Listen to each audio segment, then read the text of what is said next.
तर 17 पैकी 17 महायुतीचे उमेदवार जिंकून येतील यात काहीच शंका नाही, कारण मुख्यमंत्री देवेंद्र फडणवीस, एकनाथ शिंदे, सुनेत्रा पवार या निवडणुकीकडे लक्ष घालतायत, असं भाजपचे प्रदेशाध्यक्ष रवींद्र चव्हाण यांनी म्हटलंय. सर्व कार्यकर्ते आणि पदाधिकाऱ्यांशी चर्चा करणार आहोत. त्या पक्षातले सर्व जागांच्या ठिकाणी व्हीप काढण्याचं काम होणार असल्याचं रवींद्र चव्हाण यांनी म्हटलंय.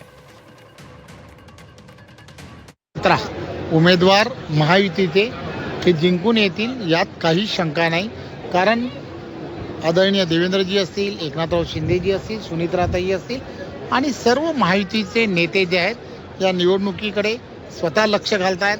सर्व कार्यकर्ते पदाधिकारी या सगळ्यांशी चर्चा करतात आणि महायुतीच्या माध्यमातून त्या पक्षातील असणारे जे व्हीप आहेत जे काढायला सांगितले गेलेले आहेत, त्यामुळे सर्व ठिकाणी व्हीप काढण्याचं कामसुद्धा होणार आहे.